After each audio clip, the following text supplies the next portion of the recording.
আমি ভিক্ষা করে ফিরতেছিলেম গ্রামের পথে পথে। তুমি তখন চলেছিলে তোমার স্বর্ণরথে। অপূর্ব এক স্বপ্ন সম লাগতেছিল চক্ষে মম। কি বিচিত্র শোভা তোমার, কি বিচিত্র সাজ! আমি মনে ভাবতেছিলেম, এ কোন মহারাজ?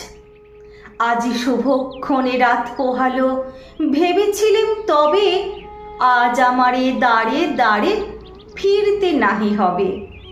বাহির হতে নাহি হতে কাহার দেখা পেলেম পথে।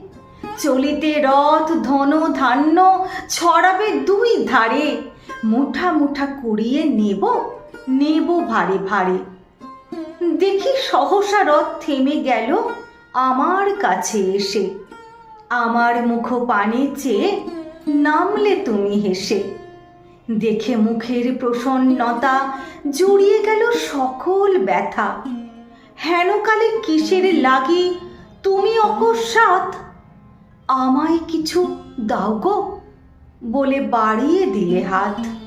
মরি একই কথা রাজা ধীরাজ, আমায় দাও গো কিছু। শুনে ঘন কালের তরে রইনু মাথা নিচু। তোমার কি বা অভাব আছে ভিখারি ভিক্ষুকের কাছে?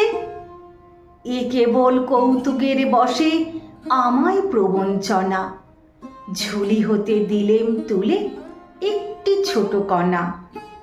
যবে পাত্রখানি ঘরে এনে উজাড় করি, এ কি ভিক্ষা মাঝে একটি ছোট সোনার কণা দেখি।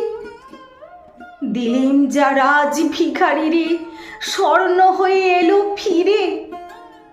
তখন কাঁদি চোখের জলে দুটি নয়ন ভরে। তোমায় কেন দিইনি আমার সকল শূন্য করে। নমস্কার।